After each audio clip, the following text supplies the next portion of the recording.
Reunião do Conselho de Desenvolvimento da Baixada Santista, o CONDESB, trouxe à tona um dado alarmante. Devido à pandemia do coronavírus, 80% dos leitos de UTI disponíveis na região estão ocupados. Cidades, inclusive, sem nenhum leito de UTI disponível, né? Então, a partir disso, vamos solicitar ao Estado e também à União que possam ampliar os investimentos aqui na Baixada. Primeiro, com a destinação de respiradores, né? O Estado está fazendo uma grande compra de respiradores, são 3 mil respiradores, e vamos pleitear que a Baixada Santista receba 137 respiradores, que sejam alocados nos leitos já existentes para que eles possam ser transformados em leitos de UTI, aumentando assim a nossa capacidade. Vamos solicitar também ao Estado que assuma um hospital pronto aqui na Baixada para torná-lo centro de referência regional de combate ao Covid. Santos, Cubatão, Praia Grande e Itanhaém têm equipamentos prontos que podem ser assumidos pelo Estado para o atendimento regional. Vamos fazer um monitoramento dessa taxa de ocupação em conjunto pelos 9 municípios e diariamente para analisar a necessidade de outras medidas importantes para que a gente tenha a capacidade de atender a população. E tendo em vista esses números, obviamente não poderia ser diferente, não podemos permitir nenhum tipo de flexibilização, de liberação, seria irresponsabilidade fazer isso com essa taxa de ocupação nos nossos leitos de UTI que são necessários para atender as pessoas que têm o Covid-19, casos graves. Então, não teremos flexibilização, vamos respeitar o decreto estadual, respeitar a recomendação do Ministério Público e também a decisão do STF que acabou de ser tomada. É importante que a gente siga em isolamento para diminuir o número de casos e, consequentemente, essa pressão sobre o sistema de saúde de toda a Baixada Santista. Também vamos pedir apoio ao Estado aí para operação no feriado prolongado de 1º de maio, apoio da Polícia Militar para que as medidas possam ser implementadas com apoio da polícia, apoiando as guardas municipais, as fiscalizações, tudo para garantir que as pessoas possam ficar em casa e a gente evite a ampliação do número de casos em toda a Baixada. É a Covid-19 mapeada na Baixada Santista. Pelo menos esse é o objetivo de um ousado estudo metropolitano apresentado em Santos. O vídeo mostra como é o teste, como é feita a coleta do sangue. É bem semelhante a um teste que mede o nível de açúcar no sangue. Em até 15 minutos, sai o resultado. Nessa linha do C, que já está começando a aparecer, é o controle. Ou seja, para saber que a reação foi bem feita, a gente tem que ter uma barrinha horizontal aí. Esse vai ser o teste usado na pesquisa que vai medir quantas pessoas na Baixada já tiveram contato com o coronavírus. A coleta de informações é por amostragem. A pesquisa começa agora no dia 1º de maio. Em 3 dias, em toda a região, 2.500 pessoas devem fazer o teste para saber se já tiveram contato com o coronavírus. Ao todo serão 4 etapas que acontecerão a cada 15 dias. Em toda a Baixada Santista, 10 mil pessoas devem fazer o teste. A apresentação aconteceu na Prefeitura. O infectologista Marcos Caseiro vai ser um dos coordenadores da pesquisa. Ele é fundamental nesse momento para que nós tenhamos uma ideia de quantas pessoas na região da Baixada Santista já se infectaram, já tiveram contato com esse vírus, e a partir desses números nós possamos planejar e projetar um processo de saída desse isolamento social com muito mais critérios, né? O médico explica que a escolha das pessoas que vão participar será feita por sorteio. Em medicina, nós não temos condição de trabalhar com todo mundo. Quando você testa remédio, quando você faz estudos populacionais, você trabalha com amostragem. Então é super importante que a população entenda que ela, ainda que seja legal e que seria o ideal, ela não pode chegar ao pesquisador e falar, eu quero que colhe o meu sangue. Quer dizer, esses indivíduos vão ser escolhidos através daqueles pontos que estão marcados já no projeto anteriormente. Quer dizer, o pesquisador vai numa casa determinada atrás daquele indivíduo e aquele que tem que ser colhido o exame. O secretário de Governo de Santos, que também é especialista em saúde pública, é um dos coordenadores da pesquisa. Ele explica que as pessoas têm o direito de escolher se querem participar ou não. Além da coleta de sangue, é preciso responder um questionário, que vai dar informações, por exemplo, de se ela participa integralmente do isolamento social, parcialmente, ou não faz o isolamento social, se há alguém da família que perdeu o emprego durante essa crise, enfim, várias questões sociais, familiares, que também serão usadas como ferramentas de estratégia para os municípios nos planejamentos das políticas sociais também. Agora vamos atualizar os números do coronavírus aqui na região. Já são 131 mortes e 1.435 casos registrados. Quem tem mais detalhes é o repórter Carlos Lopes. Carlos, boa noite para você. Boa noite, Jamile. Boa noite a todos que nos acompanham aqui no Caderno Regional. Vamos aos números atualizados das cidades da região metropolitana da Baixada Santista. Até o momento, Santos tem 51 mortes, 604 casos confirmados, 316 suspeitos e 164 altas hospitalares. São Vicente tem 11 mortes, 91 casos confirmados, 152 suspeitos e 58 altas. Cubatão, 3 mortes até o momento, 66 casos confirmados de coronavírus, 101 suspeitos e 17 altas. Guarujá, 8 mortes, 174 casos confirmados, 271 suspeitos e 17 altas hospitalares. Em Bertioga, até o momento, há uma morte confirmada, 7 casos confirmados, 13 suspeitos e 5 pessoas tiveram alta. Praia Grande, 30 mortes, 421 casos confirmados, 383 suspeitos de Covid-19, 227 é o número de altas hospitalares. Mongaguá, 2 mortes, 17 casos confirmados, 12 suspeitos e 5 altas. Em Itanhaém, até o momento, 21 mortes, 21 casos suspeitos, 21 casos confirmados, 44 suspeitos de Covid-19 e 10 altas hospitalares.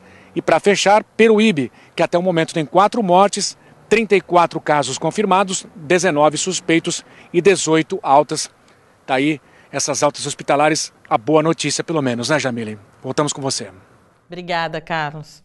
E o governo do estado anunciou hoje o uso de máscaras no transporte público e a compra de respiradores. São Paulo já tem 2.247 mortes pela doença, 198 delas nas últimas 24 horas. Na já tradicional entrevista coletiva, o governador João Dória anunciou que vai ser obrigatório a partir de segunda-feira o uso de máscaras no transporte público na capital e nos ônibus rodoviários interestaduais. Tenho certeza que essa medida será seguida também por decretos municipais dos demais prefeitos do estado de São Paulo para tornar obrigatório o uso de máscaras no transporte coletivo. Dória também anunciou a compra de 3.000 respiradores para o Sistema de Saúde de São Paulo. Os aparelhos foram adquiridos na China. Respiradores que estarão aqui entregues esta semana e que foram comprados no exterior dentro das regras e dos critérios de compra estabelecidos para um momento de emergência como este. Esses 3.000 respiradores foram comprados na China a um custo total de 550 milhões de reais. Nos níveis de isolamento social, sinal de alerta no estado, 48%. Não é um número bom, é um número de alerta à população, sobretudo da capital de São Paulo, epicentro do coronavírus no estado e no país. São Vicente e Itanhaém continuam apresentando os melhores índices de isolamento da região, ambas as cidades com 56%. No Guarujá, ensino remoto aliado à responsabilidade social. Em tempos de pandemia, merenda e aulas virtuais têm sido alternativas encontradas para encarar a pandemia. Salas vazias. Mas isso não quer dizer que a garotada está sem aula.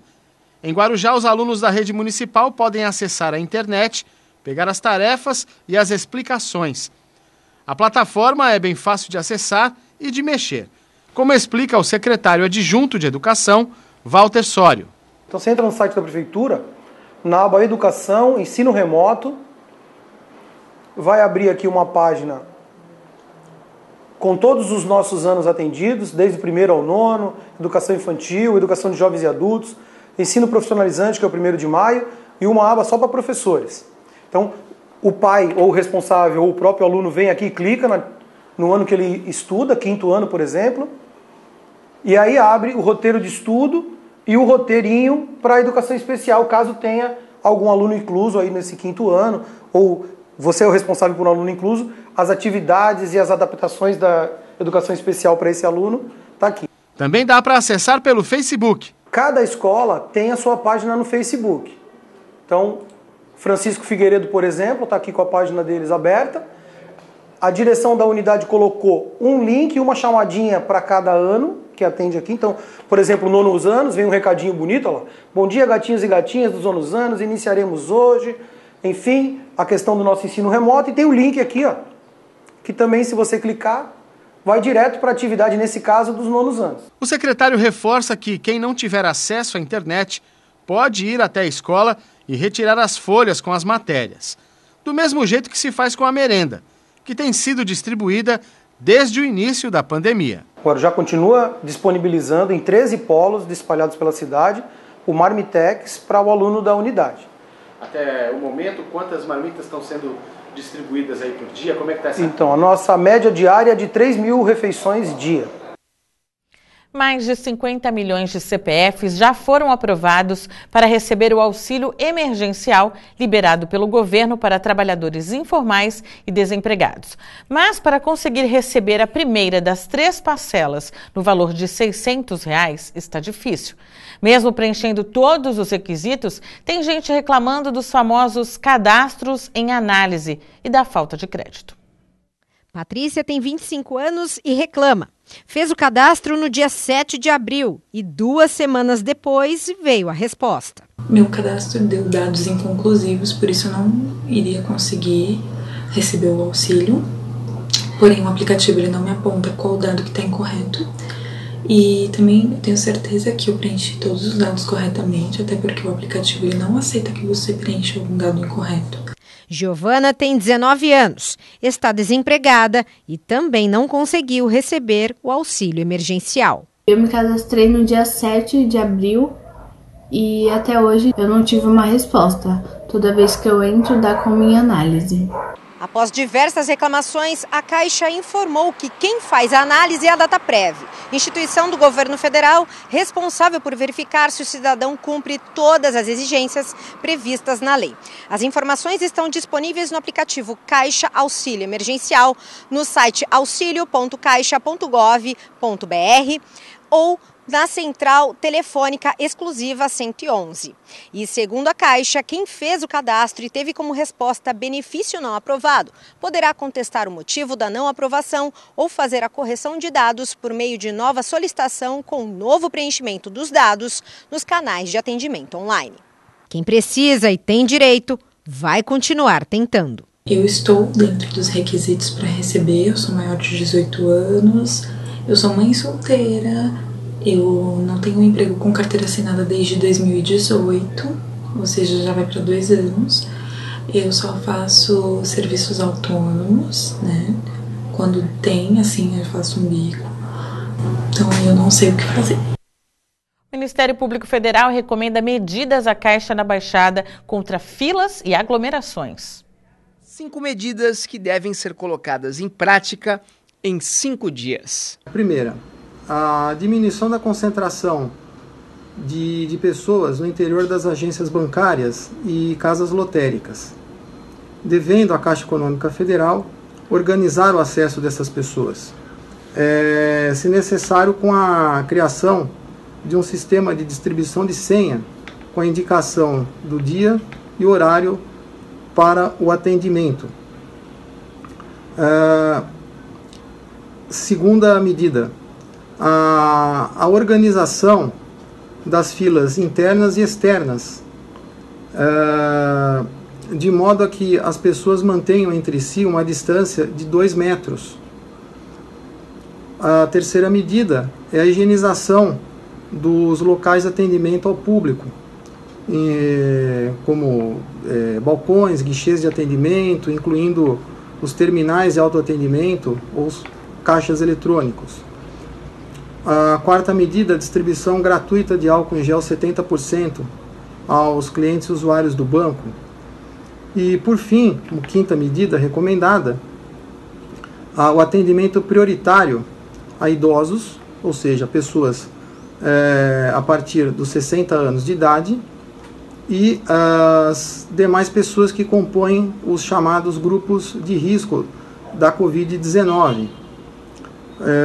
Pessoas que apresentam comorbidade, doença crônica como diabetes, hipertensão, cardiopatias, doenças pulmonares, doenças renais, entre outras, e gestantes e puérperas, ainda que para tanto haja necessidade de se abrir o estabelecimento bancário ou lotérico no mínimo 1 hora antes do horário convencional para o atendimento ao público. Em nota, a Caixa informa que tem feito todos os esforços para otimizar e acelerar o atendimento em seus canais físicos e digitais. E ressalta a importância de apenas buscarem as agências aqueles usuários que precisam realizar serviços essenciais ou os beneficiários que receberam o auxílio da poupança social digital e desejam fazer o saque em espécie, conforme o calendário. As datas você encontra no Santa Portal. E as temperaturas nesta quinta-feira vão subir. Confira agora a previsão do tempo. O dia amanhece parcialmente nublado em Santos e as temperaturas vão girar entre 25 e 36 graus. No Guarujá, o sol também aparece entre nuvens. A máxima será de 32 e a mínima de 24 graus. Em Cubatão, os termômetros podem atingir 35 graus e a mínima será de 25. O tempo será bom e estável o dia todo.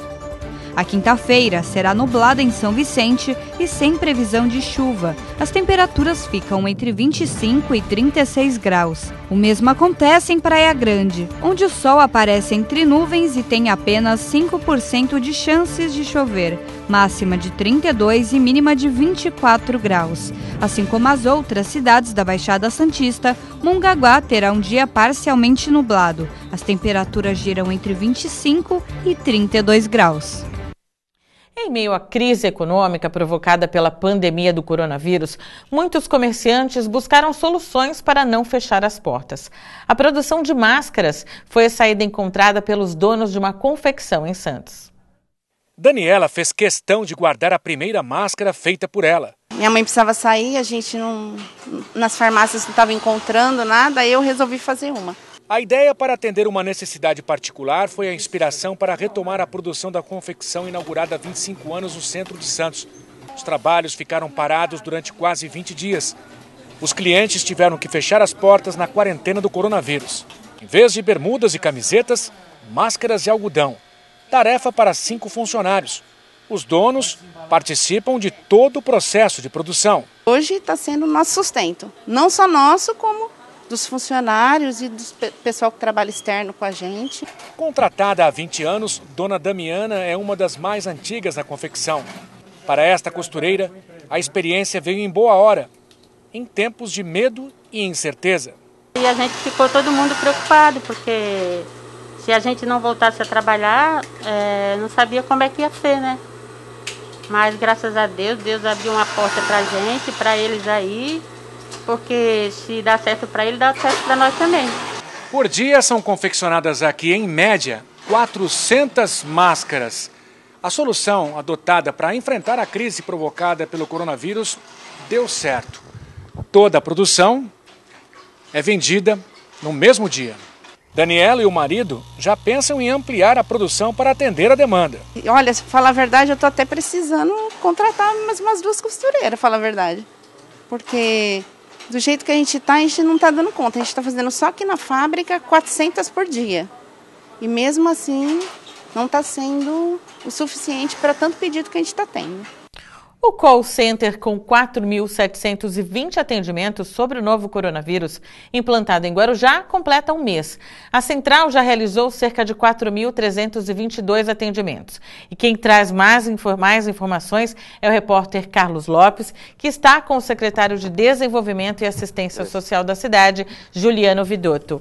Carlos. Oi, Jamile, secretário, boa noite. Inicialmente, quais as principais orientações que esses atendentes estão passando?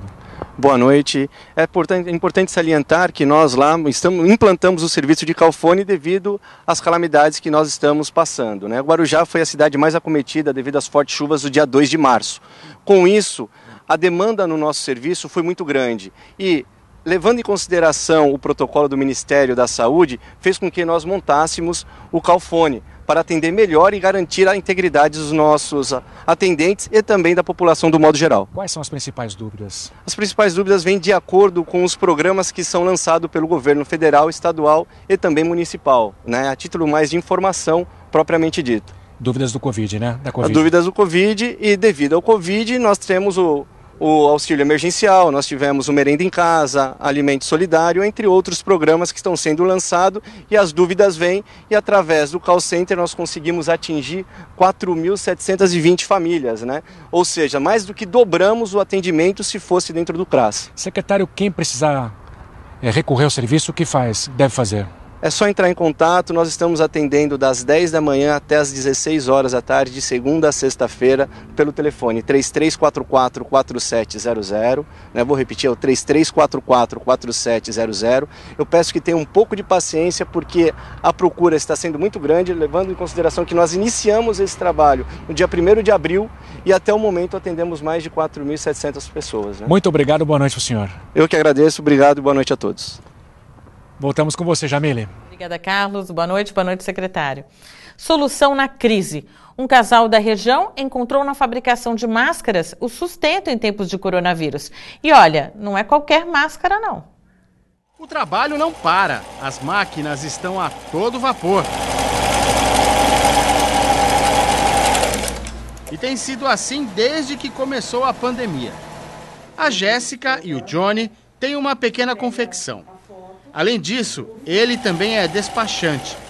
Mas por conta do isolamento social está sem trabalhar. E os negócios pararam.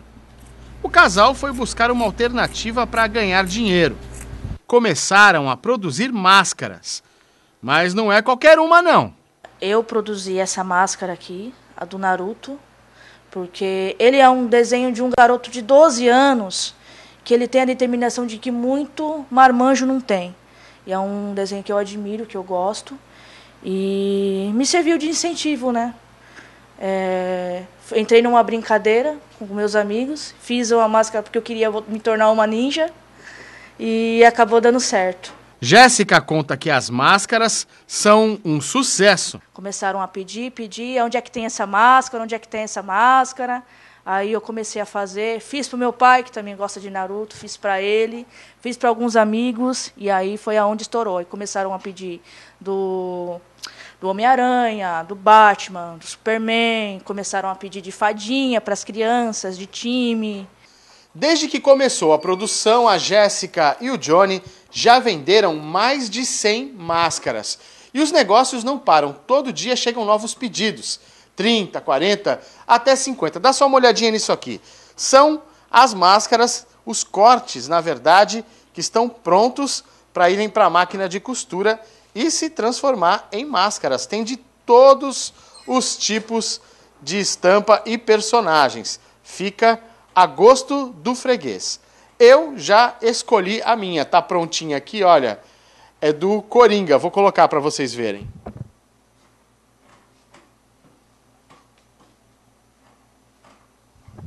Olha aí, muito bacana, né?